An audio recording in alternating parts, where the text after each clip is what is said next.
की जय। जय जय जय जय जय जय जय जय जय जय जय जय जय जय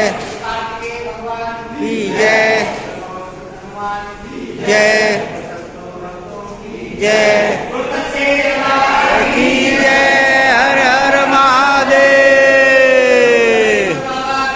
जय। फिर किसी ने कहा कि कथा में जाकर क्यों बैठे? हम टीवी पर कथा सुनते तो हैं, हम मोबाइल पर कथा सुनते तो हैं। आप कहते हो कि आपके नजदीक में 100, 150, 200, 250, 300 किलोमीटर की दूरी पर भी अगर कथा हो तो उसको ग्रहण करिए। एक तो कथा अपने क्षेत्र में हो, ये बड़ी कठिन, बड़ी मुश्किल बात है। कथा होते होते भी कहीं ना कहीं कुछ अड़चन आ जाती है, कोई तकलीफें आ जाती हैं और कैंसिल हो। अब ये भी आज ही लखनऊ में जो कथा होने वाली थी वो कैंसिल हो गई। 24 दिसंबर से जो 30 दिसंबर तक की कथा लखनऊ में थी वो कैंसिल हो गई। क्यों? क्योंकि जहां कथा होना थी वो प्रांगण लगभग 7-8 एकड़ का था। अब जब ये सिरपुर की कथा 60 एकड़ के प्रांगण में लगभग 100 बीघा जमीन में हो रही है तो फिर व्यवस्था भी कैसी चाहिए? 60 एकड़ का ये प्रांगण है जिसमें भक्त लोग बैठे हैं।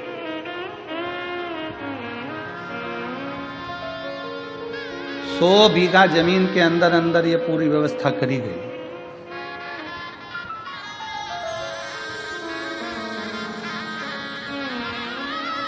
कोई पुण्य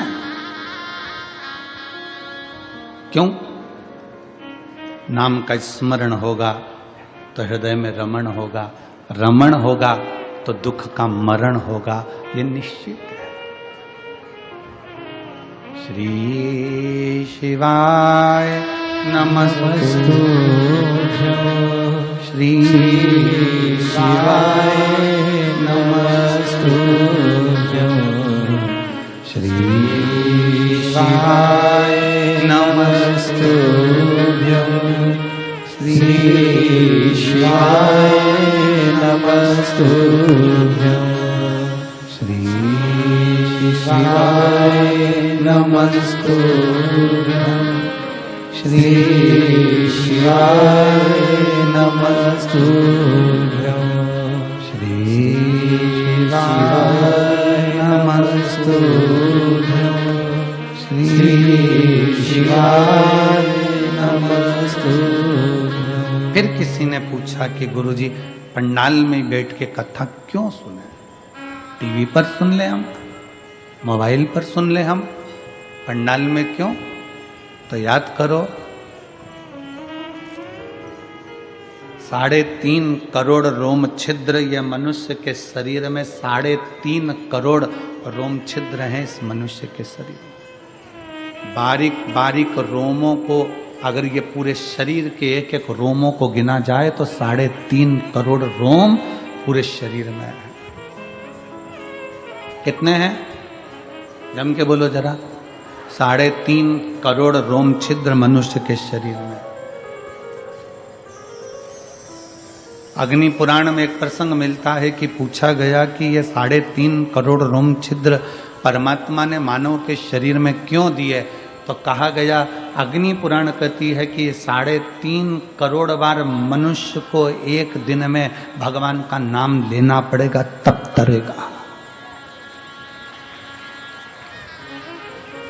अब मेरी जीजियों, मेरे जीजाओं, मेरी बेटियों, मेरे बेटाओं, मेरी माताओं, मेरे भाई, जितने आस्था चैनल पर सुन रहे हैं, जितने फेसबुक यूट्यूब पर सुन रहे हैं और जितने पंडाल में सुन रहे हैं, आप और हमसे भी कोई पूछेगा कि गुरुजी आपने 3.5 करोड़ बार क्या भगवान का नाम कभी लिया है? आपने लिया है 3.5 करोड़ बार एक दिन में भगवान का नाम? जम के बोलो जरा। कोई संत साधु सन्यासी तपस्वी भी नहीं होगा जो एक दिन में 3.5 करोड़ बार भगवान का नाम ले। तो अग्नि पुराण में आया कि ये मनुष्य तो 3.5 करोड़ बार भगवान का नाम ले ही नहीं पाएगा, फिर इसका क्या होगा? और शास्त्र कहता है जिसने 3.5 करोड़ बार भगवान का नाम ले लिया तो उसके दुख भगवान धीरे धीरे काटना चालू कर देता। तो फिर ये 3.5 करोड़ बार बोल ही नहीं पाएगा तो इसका दुख भी नहीं कटेगा। तो फिर अग्नि पुराण ने कहा कि एक काम हो सकता है। शंकर जी बोले पार्वती से, पार्वती 3.5 करोड़ बार कोई अकेला बैठ कर नाम नहीं ले सकता, तो कथा के मंडप में जाकर बैठ जाए। जब कथा के मंडप में किसी नाम का उच्चारण होगा, सब एक साथ बोलेंगे, ताली भी बजाएंगे, वो अक्षर जब एक एक के मुंह से निकलेगा, आपस में टकराएगा, छार छार हो जाएगा, तो 3.5 करोड़ रोम छिद्र में समा जाएगा और उसका कल्याण होगा। अब लोग कहते हैं महाराज जी, लोग पंडाल में कथा सुनने के लिए आते हैं तो इनका दुख क्यों कट जाता? कैसे कट जाता? इनका दुख कटता कैसे है? उसका केवल एक कारण है कि आपके मुख से श्री शिवाय नमस्तु, श्री शिवाय नमस्तु, श्री शिवाय नमस्तु, श्री शिवाय नमस्तु, श्री शिवाय नमस्तु, श्री शिवाय नमस्तु। जब आप नाम का उच्चारण करते हो, आपके मुख से शब्द निकलता है, वो टकराता है। अभी इसका कोई प्रमाण है कि शब्द टकराता है? उसका प्रमाण है गीता जी का उपदेश। गीता का उपदेश कुरुक्षेत्र के मैदान में भगवान कृष्ण ने अर्जुन को गीता सुनाई। बोलो सुनाई कि नहीं सुनाई? अर्जुन को जो कुरुक्षेत्र के मैदान में गीता सुनाई, वो गीता का ज्ञान जो भगवान कृष्ण ने अर्जुन को दिया, अर्जुन को बोले भगवान कृष्ण गीता, उस गीता का उपदेश जब भगवान कृष्ण ने दिया, तो वो गीता बोलने पर भगवान के मुख से जो शब्द निकले, वो शब्द आज भी कुरुक्षेत्र की भूमि पर घूम रहे हैं। इसलिए वहाँ पर बड़े बड़े रिसर्च सेंटर लगाए गए कि भगवान ने जो ध्वनि में बोला था, वो ध्वनि पकड़ना है और उन अक्षरों को पकड़ना है। उसी अक्षरों को पकड़कर हमारे वेद और शास्त्र ये गीता का ज्ञान देते। अक्षर जो तुम बोलते हो वो वायुमंडल में हमेशा रहते हैं, वो गूंजते रहते हैं, वो कभी समाप्त नहीं होते। हमारे द्वारा आपके द्वारा बोले गए अक्षर, हमारे द्वारा आपके द्वारा बोले गए शब्द कभी समाप्त नहीं होते, वो घूम के हमारे पास आते हैं। आप किसी को बंद कमरे में एक ताला लगाओ, 1 कमरा बंद करो, 2 कमरा बंद करो, 3 कमरा बंद करो, 4 कमरे बंद करके अकेले कमरे के अंदर आप किसी की निंदा कर कर देखो, जिसकी निंदा करिए उस तक वो बात पहुंच ही जाती है। अब लोग कहेंगे हमने तो अकेले में की थी, ये बात उसके तक पहुंच कैसे गई? क्योंकि हमारे शरीर की वाइब्रेशन, हमारे शरीर की तरंगे हमारी बात को ले जाकर वहां तक छोड़ देती है जिसके लिए हमने कहा है।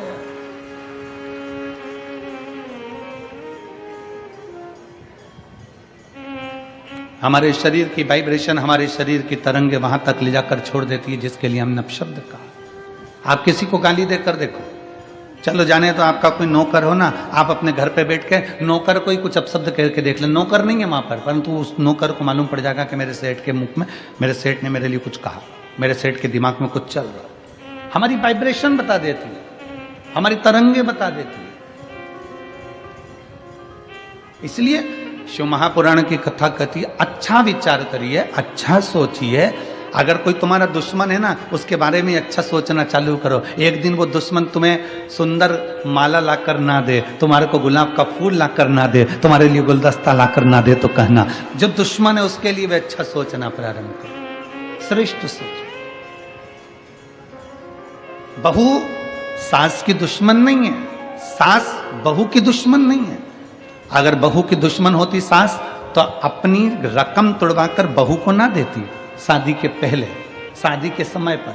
अगर सास तुम्हारी दुश्मन होती तो 1-2 लाख रुपए शादी में खर्च नहीं करती, 5-5, 10-10 हजार की साड़ियां, लहंगा तुमको नहीं दिलाती अगर तुम्हारी दुश्मन होती तो। और बहू अगर तुम्हारी दुश्मन होती तो वो अपना घर छोड़कर तुम्हारे घर में नहीं आती तुम्हारी गुलामी करने के लिए। ना सास बहू की दुश्मन है, ना बहू सास की दुश्मन है। ये दोनों रहते रहते एक दूसरे से बोलते नहीं, अपशब्द नहीं बोलते, पर अंदर ना जाने कैसे कैसी अंटी पालते रहते हैं, अंदर की वाइब्रेशन ऐसी कर लेते हैं। मम्मी ने ऐसा कर लिया, पापा ने ऐसा कर लिया, अंदर से सोच रहे हैं तो वो वाइब्रेशन तुम्हारी सास तक पहुंचती है, सास की वाइब्रेशन बहू तक पहुंचती है, और दोनों का मनमुटाव आपस में चालू हो जाता है। और एक दिन ये होता है कि घर में अलग अलग हो जाते हैं। ये हमारे शरीर की वाइब्रेशन, ये हमारे शरीर का विचार है, ये हमारी दृष्टि। आप अच्छा सोचो ना, एक स्त्री, एक पत्नी रोज पति पर शंका करती है, रोज प्रतिदिन शंका करेगी, मन में शंका भरा गई है तो शंका करती रहेगी, शंका करती रहेगी, शंका करती रहेगी, शंका करती रहेगी।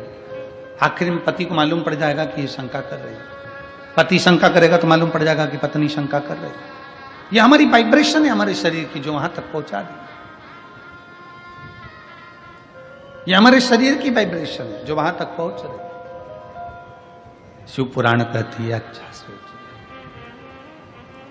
जब हम भगवान का नाम जाप करते हैं तो वो मंत्र टूटता है जब आपस में टकरा कर। तो जितने शिव भक्त यहाँ बैठ कर कथा कर तत्व ग्रहण कर रहे हैं, लाखों शिव भक्त भगवान शंकर की कथा सुन रहे हैं। कोई टीवी के माध्यम से, कोई मोबाइल के माध्यम से कथा सुन रहा है, और जब वो भी मंत्र का जाप करता है तो उसकी वाइब्रेशन उस तक पहुंचती है और उन सब का कल्याण हो जाता है, जो चाहे टीवी पे सुने चाहे मोबाइल पर सुने।